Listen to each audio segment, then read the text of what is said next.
Hello again. Welcome to the CCW Safe podcast. I am Rob High in Oklahoma City, joined by my co-host, Phil Naman. Where are you at today, Phil?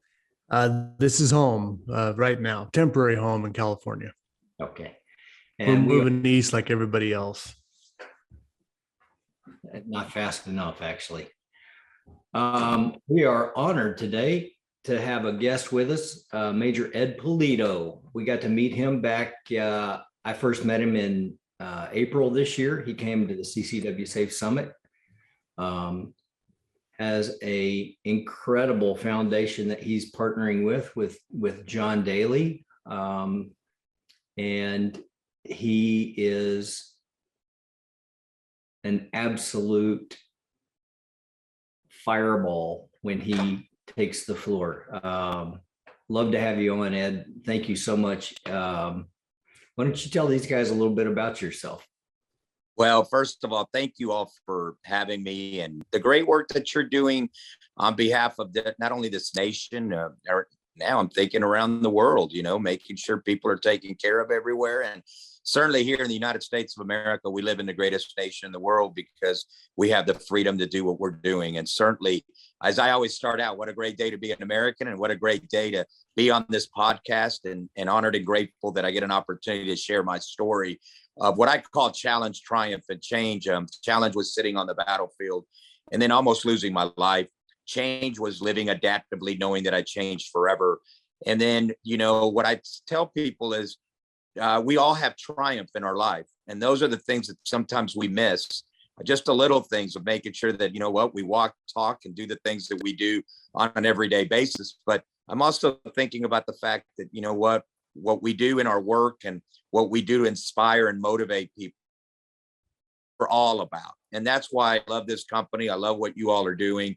And certainly I want to give you guys kudos for coming up with a great idea to really understand the complexities of what we are living in right now, and the dangerous types of situations that we're put in, safety risk. And I got to share with you a little later a story of something that came up in my life just recently that first thing I thought about was you all. And so it's just a great day to be with you, and congratulations on a great show. Thanks, brother.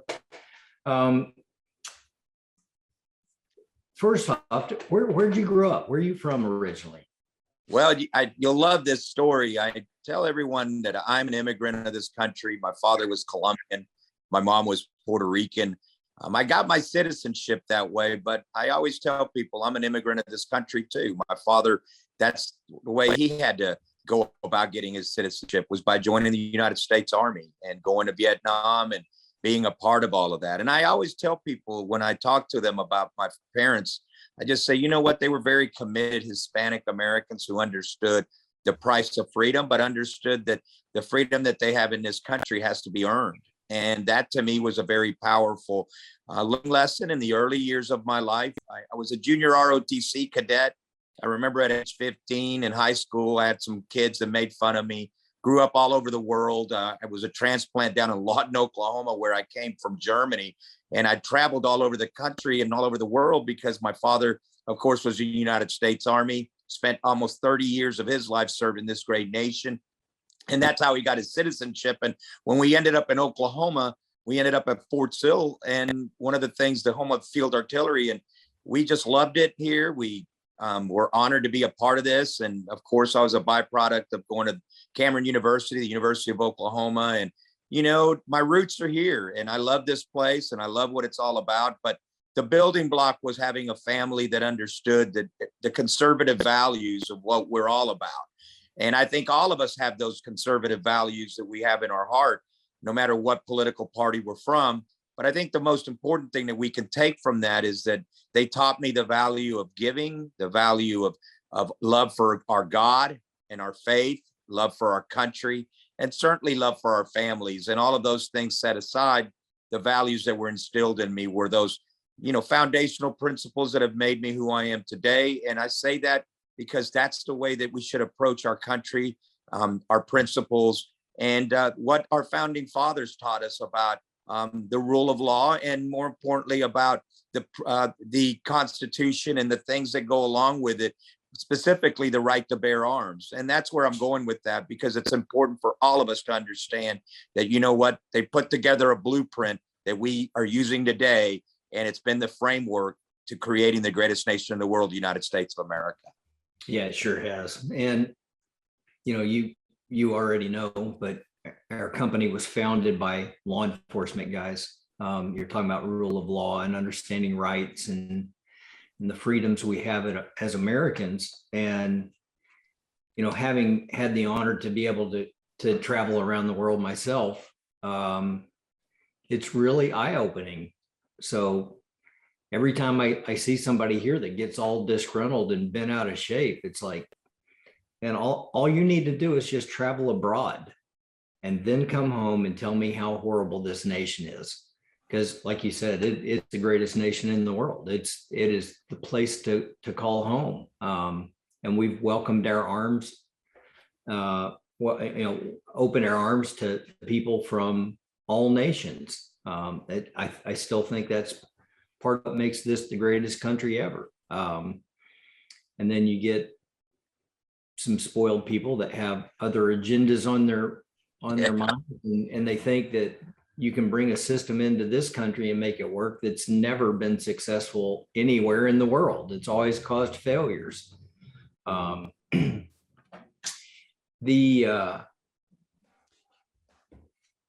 foundation with you and John Daly. Why don't you give us a little bit about that?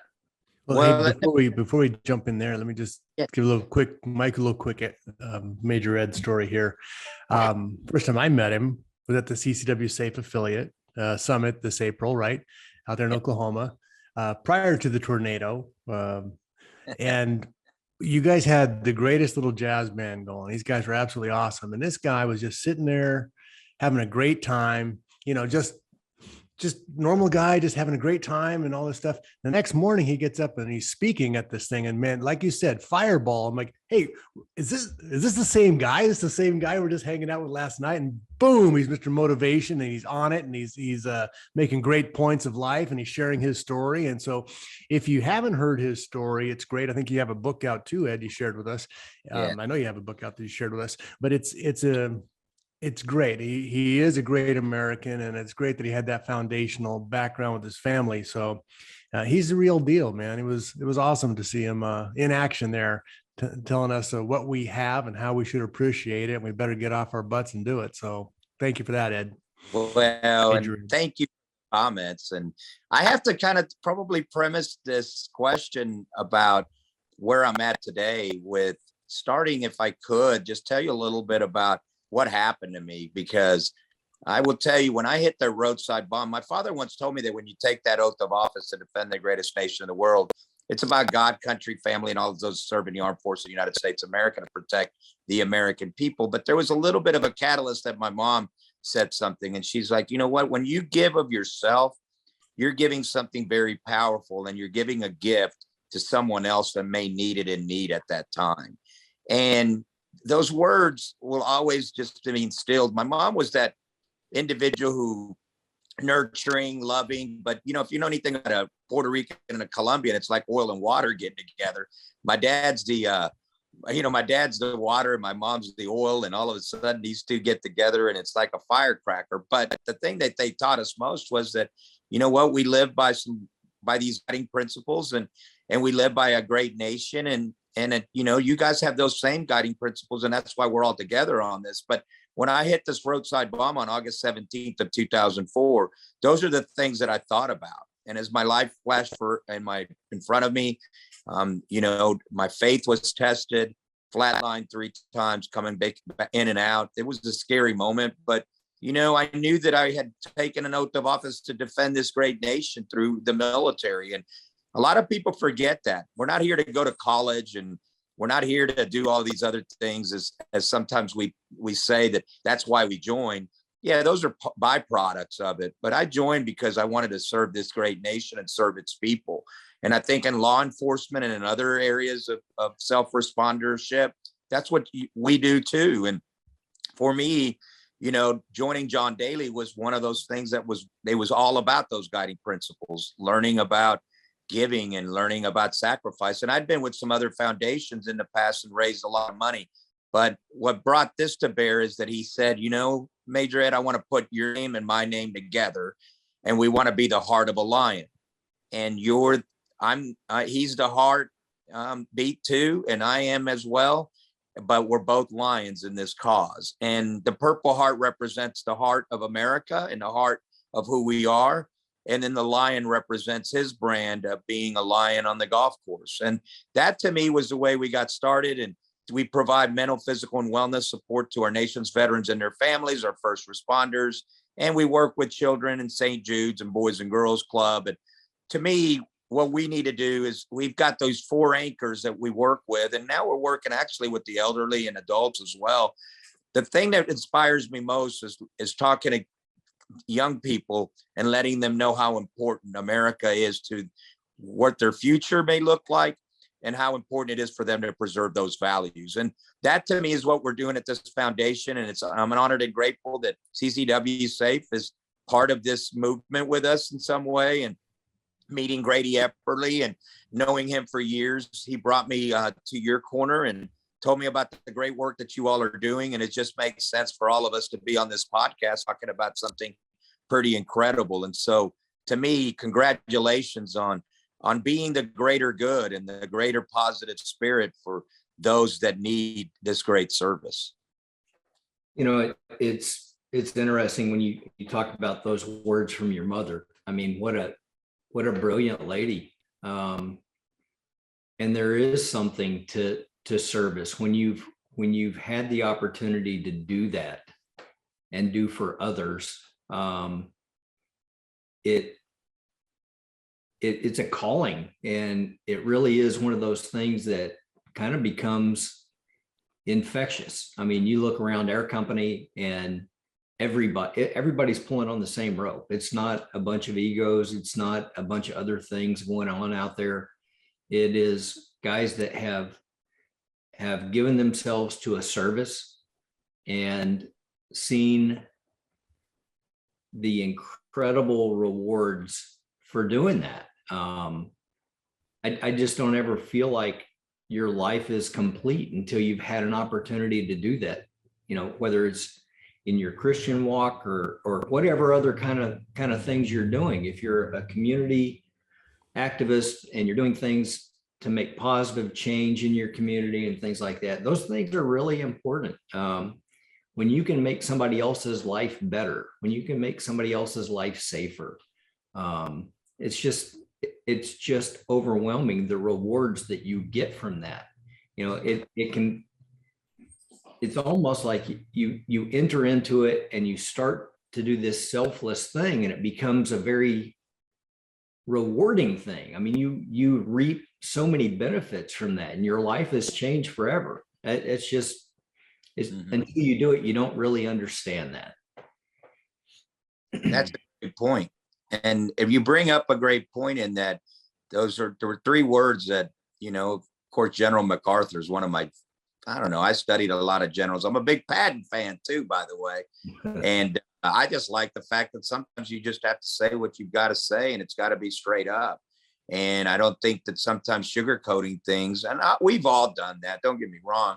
But I think sometimes when you're brutally honest, and I think in the most positive spirit, I think that you embody 3 words, you know, duty, honor, and country. And the love for country and the love for our duty and honoring ourselves is what I think you just described too, is that companies have to have those principles. When I met all of your people, one of the things that came out from just the meeting for me afterwards was the fact that there was a diverse group of people, all of them with extensive backgrounds and experience and historical accounts of things that they had done. And, you know, we all have some type of ego in some sense, because we have to have something that drives us.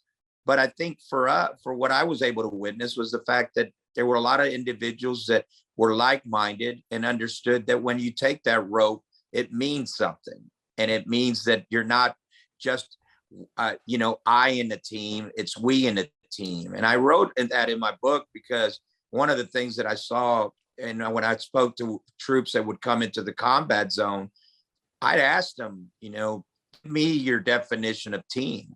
And the thing that was most important was that you would know things that you may need to work with this individual on, and things that you needed to help and foster and mentor.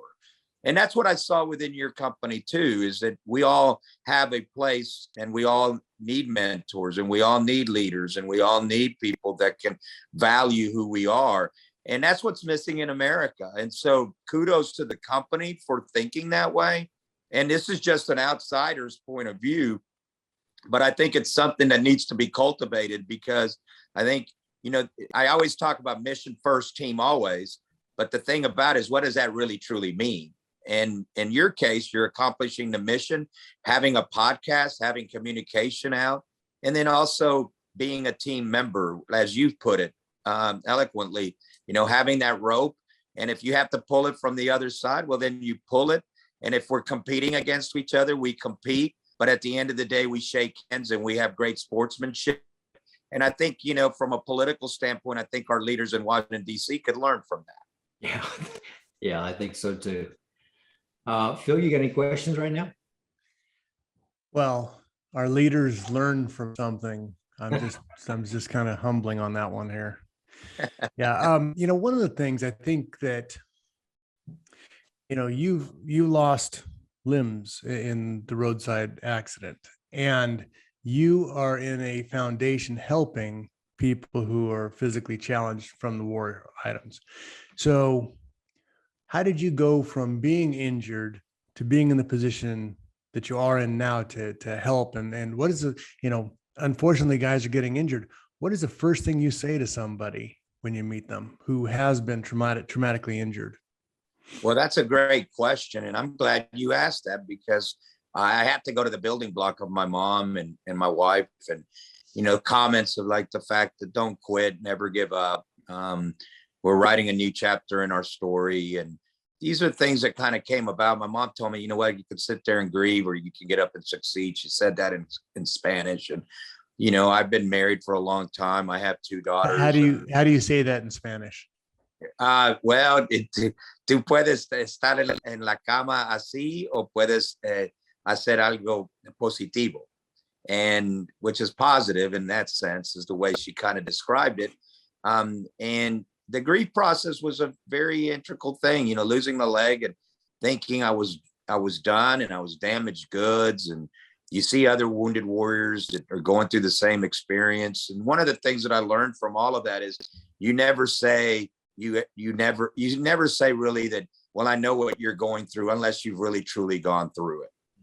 And the thing about it is that was a very strong message that I learned very early, is that I can't comprehend what it looks like and what it feels like to be a quadruple amputee. I can't, but I can tell you that I know what it feels like to be an individual that has lost one limb.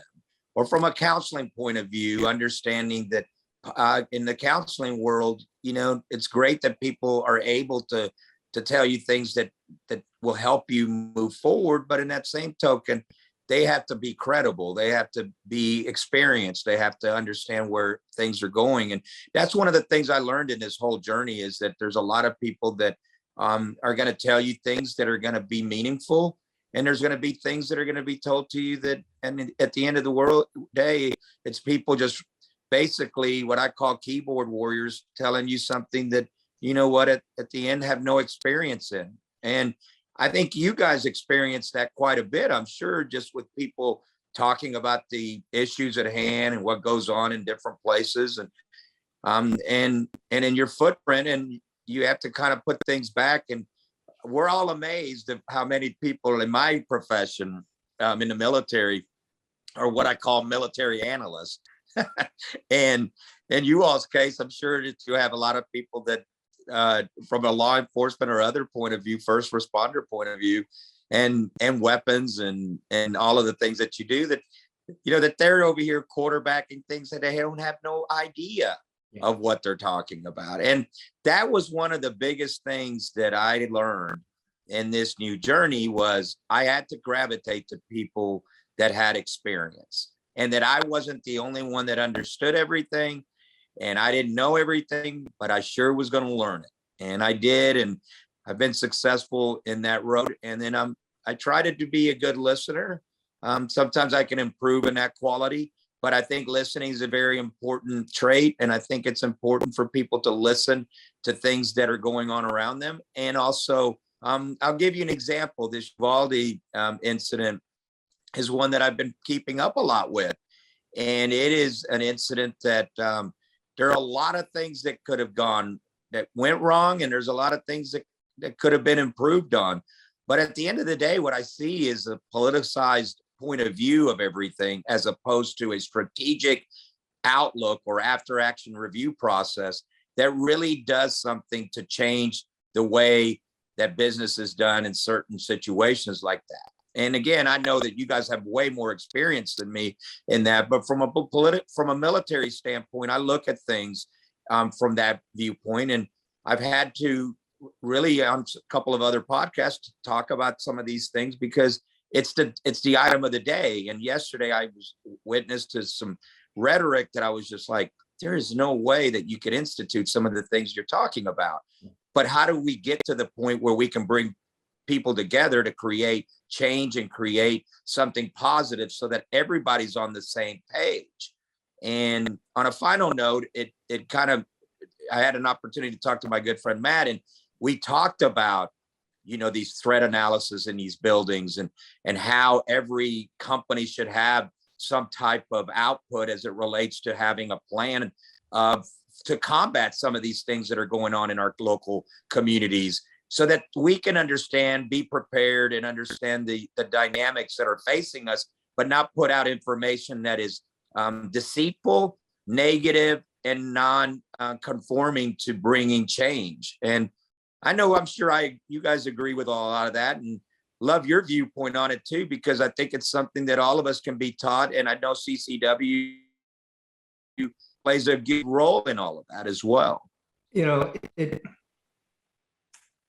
the positive things that you're hearing from family, you know, starting a new chapter, you know, don't quit, we can do this, you know, you're stronger than you think, all the things that come your way. But to me, I think one of the things that people really have to understand is you have to come to that point where you make a choice. Mm-hmm. You plug in, you become determined for that next step, but nobody else can do that for you. It's one of my favorite things about the services that we provide, aside from the fact that you're going to get amazing coverage if anything critical happens and you have to defend yourself, but it's the group that steps in behind you. Justin he's our content manager and responsible for getting our podcast out and their photographs and doing all the behind the scenes stuff. And he's freaking amazing, but he always sells this as really the feature point is it's our response team. You know, and you just got decades of experience. And you're talking about guys that have been involved in shootings, guys that, you know, Gary and I both have siblings that were involved in shootings. I had a spouse that was involved in a shooting. I understand what it feels like on that side. You know, it's not just the customer that is dealing with this, that, you know, the concentric ripples that go out everywhere are just overwhelming.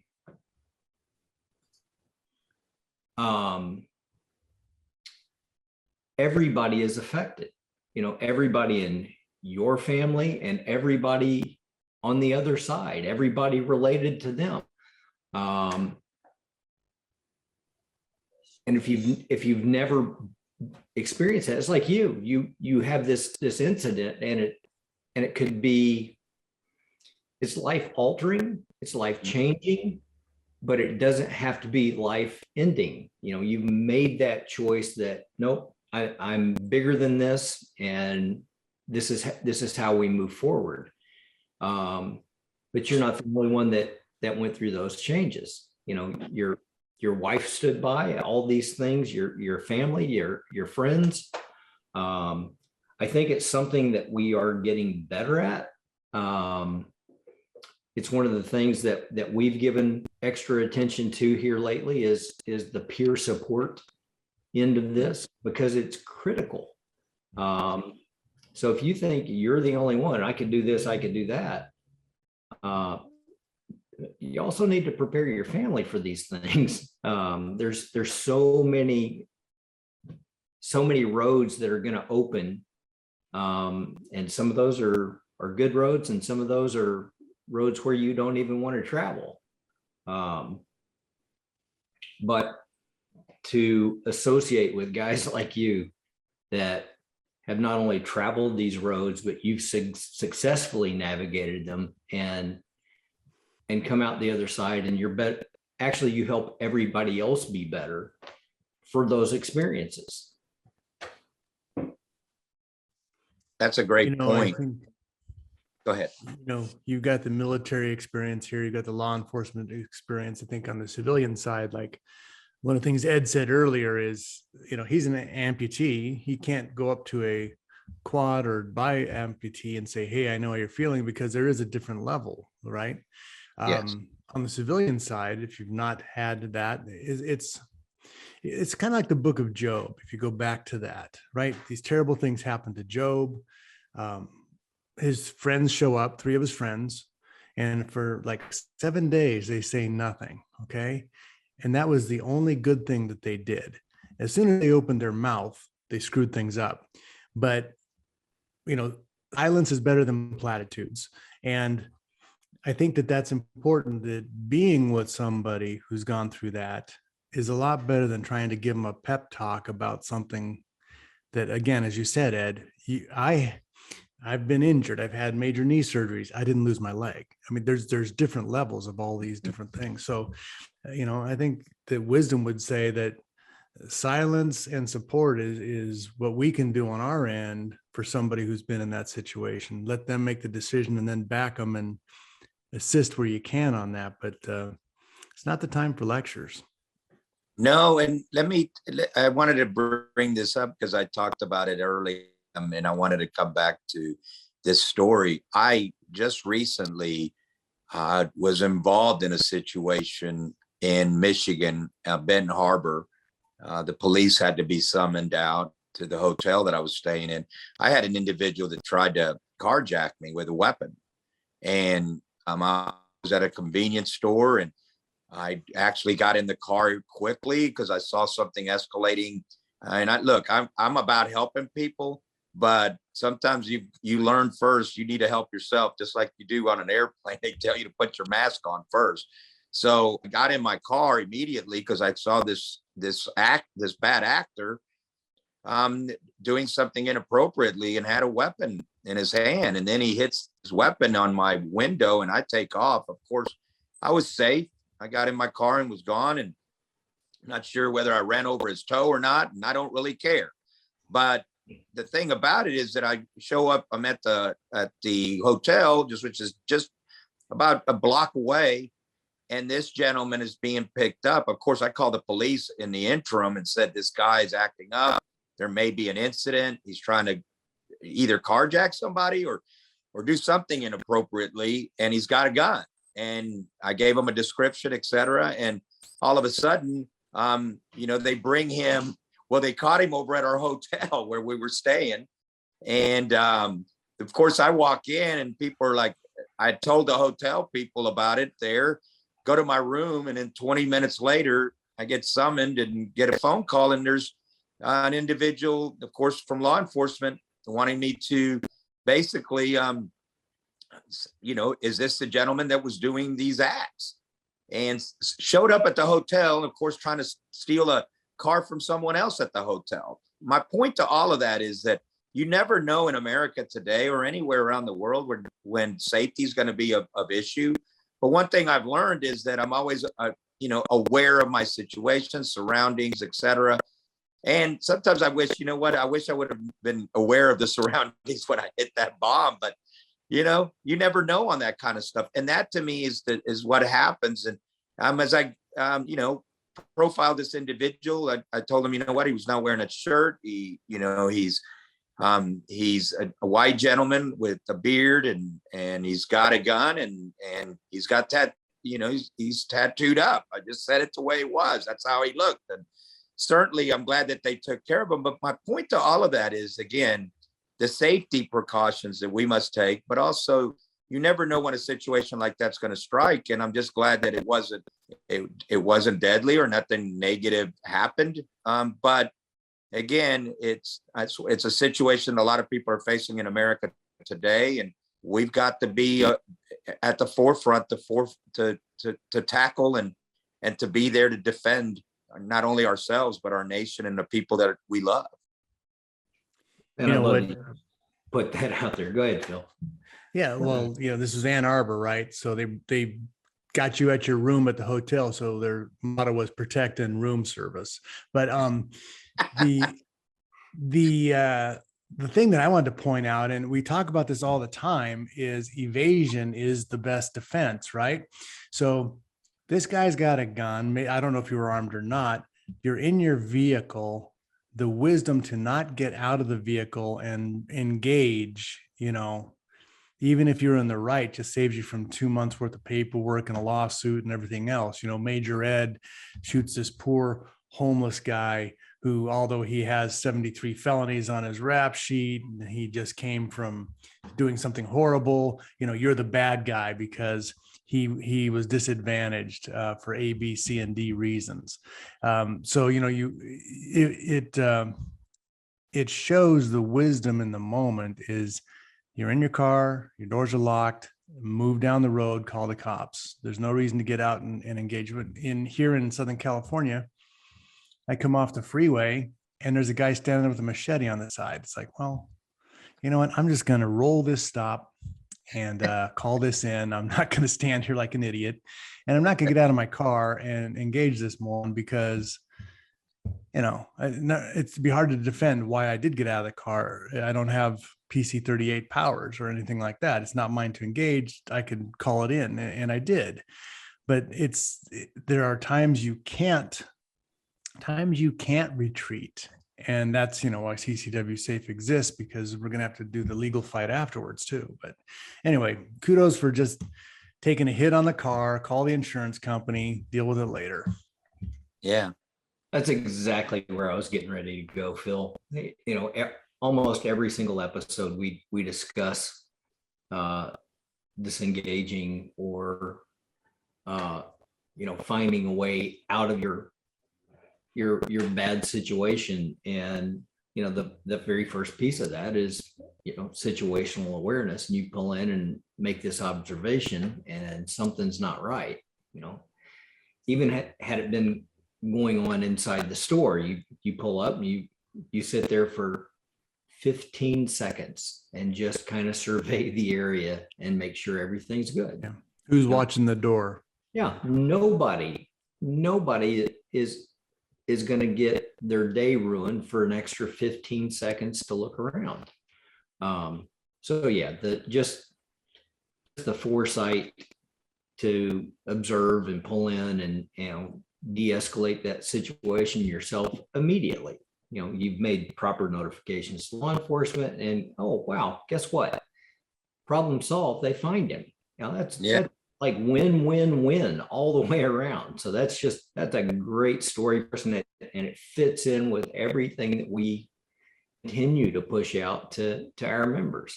It's like the guy that has this issue with some moron being aggressive on the road. That's becoming more and more prevalent all across the nation. And my thing is, you never know who the idiot in that other car is. It's not the time to engage them.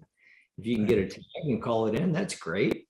But if you can't, guess what? Take the next exit, take the next turn. Just remove yourself from that situation. For, one of the things that Phil and I always throw out there is once you've made the decision to be armed and carry, once you are armed all the time, you'll never have an encounter that's not an armed encounter, because you got at least one gun there in the fight. So the easiest way to avoid that fight is to just turn away from it. I'll concede to anybody. That's good enough for me.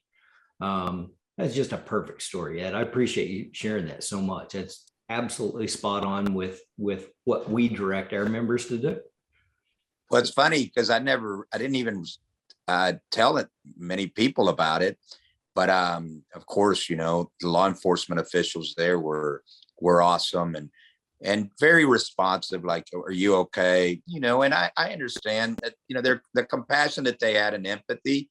And I was like, you know, and my friend George asked me, man, was it scary? I'm like, George, it happened too fast. I'm like, what would have been scary is if he would have fired his weapon into my car. Now that takes it to another level. And I think that to me, one thing that I want to bring up as a topic of discussion, or just as a point, there are a lot of people that have some major mental health issues in this country right now. And I don't care what our politicians are talking about, blowing smoke about what they're blowing smoke about. And I'll say it to anybody and say it to their leaders.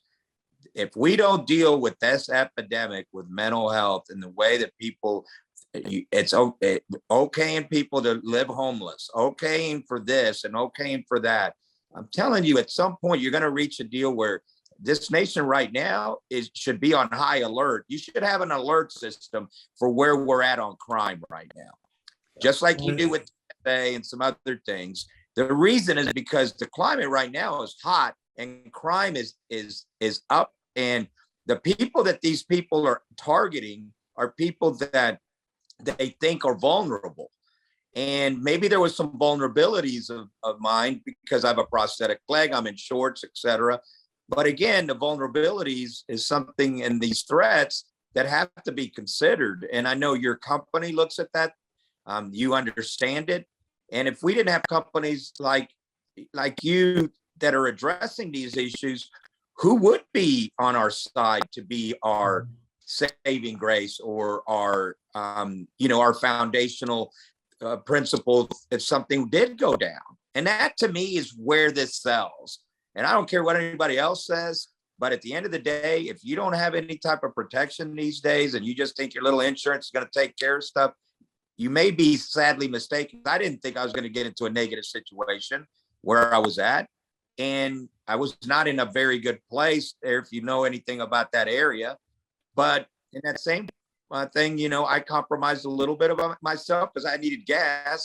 So I needed to make sure that I would get taken care of. Didn't think this guy would show up at the hotel. And so you never know in these type of situations how it escalates. Yeah, exactly. You know, talking about crime, well, here we are in Southern California out here, right? I'm back and forth between Prescott, Southern California, two different worlds. Prescott, they like law and order. Yes. What I've noticed, Ed, you're talking about mental health. Now, from what I can see out here, we have free-range felons that are, they're not homeless. These are free-range felons. They choose to be on the streets. We have shelters. They don't want to be there because they can't take heroin and meth and engage in prostitution in the shelters. So there's a behavioral component. I don't think there's ever been, maybe with the exception of Hunter Biden, anybody who's ever said meth has made me a better person. Okay. You know, he's the smartest guy some people know, but, you know, nobody spent 20 years on heroin saying, you know, I wish I would have remembered that last 20 years because they might have been the best of my life. Those drugs destroy lives. They not only do they destroy the lives of the user, they destroy the lives of the family. And then those people, because they're not employable, they have no way to legally generate money. They are constant crime sprees because they're stealing and destroying everything around them to support their habit. And what we have here with the legalization of marijuana, which I don't agree with, the legalization of heroin here in California and Oregon and places like that, we're enabling these people to destroy their lives. They're not being forced into rehab. They're not being forced with, hey, you're going to go to jail for 5 years or you're going to get cleaned up. It's like, here's a ticket, show up maybe whenever, keep robbing Mrs. Smith down at the stop and go for her groceries so you can eat and move on your next thing. Go bother Ed, break his windshield, cause $1,000 worth of damage. You know, everything is free to them without those repercussions. And And we must, as a society, we must absolutely hate those people to want to enable them to continue that lifestyle. If you're going to if you know what heroin does to somebody and you're going to continue to give them free heroin, you must absolutely hate them, hate their family, hate everything they've ever touched, because you are helping them on the road to destruction. There is no redemption from heroin outside of huge interventions, right? Nobody just wakes up tomorrow morning and goes, yeah, I'm done with that. I'm gonna go get a job now. It doesn't happen. It's a one-way thing. And to sit by as a society, I don't think we should call it mental health issues. They're not. They've lost their minds, gone to schizophrenia from unseen amounts of drug use and traumatized lives. Prostitution for the women, they're stuck in that. They're hooked on drugs early. They're trafficked. There's these horrible, evil people that are involved in that. And I would much rather call it flat out as evil and things that need to be addressed as far as mental health. Mental health is the byproduct of years and years of that abuse, excuse me, that they continually are exposed to. I don't know how they got started. I know that we have family breakdowns, and that's a whole nother issue. But once it's been identified, our court systems and our legal systems needs to separate people from their drugs. There's no other way to get them back into any form of a normal life. And if there's too many drugs in prison, well, maybe we need to look at who's running the prisons. They're address it a step at a time, but it needs to be addressed. And to sweep it under the health of, well, now we just need to hire more social workers. Yeah, I know. You make a great point. And I think that the distinguishing factor, I think, that what you just said is, I'm going to use that as well, because when I talk about mental health, I talk about the mental health. I'm not a big guy on PTSD, the D word. All of us have post-traumatic stress events that happen in our lives that we never forget. Okay. I look at that way. I think when I look at and talk about it, and I love what you said about mental health, that's just a scapegoat a lot to saying what is wrong with some of these people. What's wrong with some of these people is, over the years, like you said, there's been a maintenance issue. These individuals have gone from one point to another, and the brain, I've done a lot of studying on the brain with traumatic brain injuries and brain issues. What happens is, later in life, the brain is not the same brain that you had in this time frame. It's not the same brain today. And the mechanisms, the body issues, the body chemistry, the neurologicals, there's a lot that plays in all of that. And that becomes a physical issue now, as opposed to a mental issue, which the physical issue attributes negatively to the mental issue. And again, some people are not going to agree with some of those things, but I'm telling you, I know it. I've studied it. I've been involved in it as a licensed, in the licensed professional counseling world, have a lot of friends in it. We've had these discussions. And at the end state is this, when they do come up clean and they begin the road to recovery, that to me is where the mental health comes in, the depression, dealing with those things, dealing with the back. And that's where you can help people. Exactly. And that's what I think you're saying. And I think that to me is a very powerful way of articulating that, hey, everyone has an opportunity and a chance to change, but what does that change look like? Yeah. And how important it is to have it, I need to apologize to Rob. I told him I wouldn't rant this week, and there I go. I liked it though. That's great discussion, because we talk a lot about mental health, and it's just thrown out there like it's a behavioral health issue. And what does that mean? I mean, we've got to dig deep into it, because if you don't dig deep into it, you can't. As much as I want to know about the perpetrator, I want to know what the victims go through too, because they are traumatized. It's a whole cycle thing, and it has to all be addressed, and it has to all be looked at. Well, you've got these guys that have these self-induced mental health conditions. It's like Phil was talking about. That's the fastest way to take a healthy human into full-blown schizophrenia, is just completely pollute their brain and interrupt the chemical balance that goes on in you naturally. And for years and years and years, and Ed, you'll understand this because you were talking about the relationships you have in that community. The fact that we're learning now that you can actually do cognitive behavioral therapy, and we can actually make changes to the positive Correct. brain again. But it's not just it's not a pill. It's a lot of work. Well, you know, it's a lot of work, but just like what Ed's mom said, the person involved has to make that decision. yes. You know, I liken it, I call it the Hound Dog Principle. Okay. My dad had a hound dog that eventually, I guess he didn't want it. He asked me to watch it for him while he went on vacation. So 4 years later, I still had this dog in my backyard, and it was just a sweet dog, but the laziest animal I've ever seen in my life. And it was a basset hound. And she would get up, she'd go over to the food bowl, she'd eat, and she'd just lay right there. And the only thing that would make her move is if the sun got too hot, then she would get up and lay in the shade. So it's just like human nature. As long as we're comfortable and needs are being met, there's no momentum for change. And so if we're enabling these people to, you know, for providing housing, clean housing and stuff like this for people who are not in a drug program, who have not given up prostitution or theft, we're just enabling them now to have a nicer place to commit the same activities they were involved in before. And it takes a physical discomfort for people to make a change. They have to hit a bottom and say, man, I am tired of eating out of the pig trough. I thought if I go back home, my dad would feed me better, even if he made me sleep in the backyard. You know, it takes that realization for them to get help. And if you keep giving them the poison every time they ask for it, they never hit that point, and then they die. And like I said, I think that's just, as a society, we need to realize that enabling these people, methadone, all this other stuff, giving them free stuff, is enabling them to continue their path to eventual suicide. And, you know, 100,000 overdoses last year, more than, I think it's 120,000 fentanyl and opioid overdoses last year.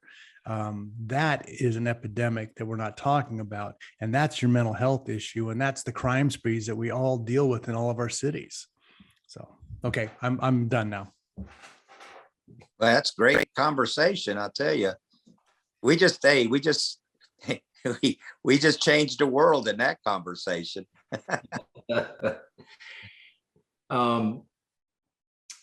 What kind of things you got coming up in your camp? Well, we've got events all over the country, and people can go to the John Daly Major Ed Heart of a Lion Foundation's JDME 1991.org. That's JDME1991.org.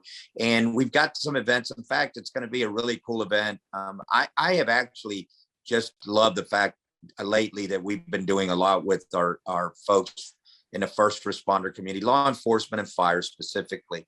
But we're doing an event in Windsor, Colorado, and we're matching up some corporate leaders with first responders, which is the fire and police and some MSEP folks. And they're going to play kind of like a Ryder Cup style or an event against each other. And I just think that that's just fruitful. You know, some of these corporate guys are real good golf players, and some of our first responder folks, they don't play that much. But I think it's just a connection. And then what we're going to do is we're going to team up some of them that don't have a full team with some of these corporate people. And I think it's just going to be a deal where we throw the veteran community in there too, and all of us just coming together. And I think in this last year, and then after your conference, I have really gravitated to, you know, our fire, our police, and our veteran community just really coming together. And all of us can kind of help each other out in some way. And I'll give you an example, you know, this defunding the police movement. You know, one of the things that I tell people, and they've asked me, hey, what do you think about that? I'm like, why would you do something like that? And let me give you this example from my perspective. Why would you want to, basically, if you have a threat, like Russia or China or whatever, why would you say, hey, by the way, we don't need a military anymore? I mean, it's just that kind of thought process that just mind boggles a lot of people. I'm not saying that that may be the extreme, but what I'm saying is it's just that same thought process. Oh, well, you know, we have threats out there, but let's don't worry about it. Let's just be more lenient. No, that's when you have to be more proactive and more security based and more threat thought process based, you know, and making sure that around you and in your community, you're safe. And that to me is where your name comes from. Is, you know, safety is a critical component that we were taught when we were kids. And now when we grow older, we have no clue about it. So I'm just in a place now in my life where I look at all of those things and I'm going to advocate for good as instead of advocating for negativity and non supportive stuff, because at the end of the day, that doesn't get us anywhere except in a bad place. And I always recall this movie. Some people liked it, some people didn't. I actually like watching movies like that for analysis. If you watch that movie, The Joker, you'll understand, you know, some of the components of what we're dealing with today. And there's a lot of good messaging in that movie. We like it or dislike it. We can learn a lot about the fact that, do we want to be in that situation in the future, or do we want a prosperity-based future as we move forward for our children and those that haven't been born yet in this country? Also, The Exorcist. Yeah. Oh, yeah. That's a good one too. That's old school. So we're dealing with. Yeah. You know, September 26th, you were very humble on this. I actually did a little look up while you were chatting us up here. There's something called the Major Ed Invitational. So, Major Ed, what's your handicap, by the way? You know, I'm about a 15. I 15, do pretty good. okay. Yeah. My handicap is golf. Oh. That's. But so tell us about the your invitation, September 26th at the Greens Country Club. Where's that at? Yep, the Major Ed Invitational every year. I'm gonna get you all connected to what I'm doing there. It's a big golf event, but it's also a big time for everyone to get together. On the 25th, we're actually having. And I spoke to Grady Epperly about this. We're having the first Oklahoma-based in Oklahoma City, that is, Veterans Gala, which is going to be, and Military Gala, which is going to be for all of the service branches. We have a Navy one that they do a great job at, but we want to do something that is with all of the service branches and getting everyone together from the community to kind of learn a little bit about what's going on in our military community and be a part of that process. And so that's on the 25th, and then the 26th is the Major Ed Invitational golf event. I've been doing this now. This will be our 10th year, and it's a great event where everybody gets together and just, you know, has a time to play golf, but also a time to connect with veterans. And our opening ceremony is always over the top. We have a flag burning activity that we do to basically retire the flag properly. And we have cadets that come in and of course, you know, we're very supportive of kids.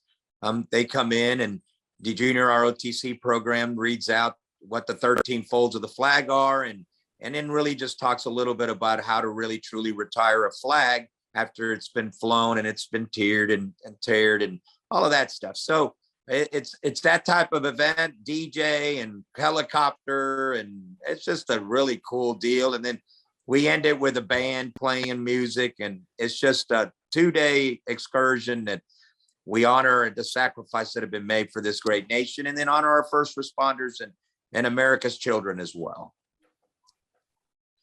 Very awesome. I'm gonna have to annoy you on that. That was something I was not up to speed on, and that's 10 minutes from the house. So at the Greens. Yeah. Great. Yeah. So you got any takeaways today? No, I want to thank Major Ed for who he is. You know, a man who is critically injured, dies 3 times on the battlefield, gets up and with his heart and his determination is out here trying to help others. And, obviously he has a physical limitation. He doesn't have a handicap. So, that's where he's at. He's an awesome guy. If you haven't met him and if you haven't heard him speak in person, wherever he's at, go see him, go listen to him, read his book, right? It's a great inspiration. And, thank you for your service, Ed. You've given more than we did. And you put yourself out there along with all your brothers and sisters in the field. And we thank you for your service. We appreciate those who've gone before us and protected us. Well, we appreciate CCW Safe and the podcast and everybody involved in the movement. And thank you. Those words resonate. And I love the fact that you just said handicap. I always tell people, man, I'm not that little guy on that blue placard, but I certainly have this. I have the tag, but you know what? At the end of the day, we're our own inspiration. And again, thank you for having me on the show today. Give them that website one more time for me, Major. Yep, they can go to www.jdme1991.org, jdme1991.org, and they can go to majored.org and get a little bit of a copy of my book called Warrior for Freedom. And of course, that's on Amazon and everything, but order it from me directly because I'll sign it and send it out to you. But Warrior for Freedom's done well, and you can get that at majored.org and learn a little bit about my story and how I've used resiliency and perseverance and all of the things that I usually talk about to really further my mission in life.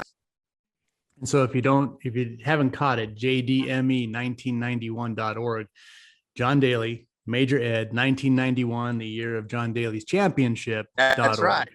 That's right. All right. Well, we want to thank everybody for joining us again today. Major, thank you so much for your presence and your inspiration. I can't wait to hook up and get together with you guys again. That's all right. Been awesome what you guys are doing. As always, if you guys have any questions, concerns, comments, you can always message me directly. My email is rob@ccwsafe.com. So we thank you all for tuning in, and we will see you next go around. Bye. Thank you.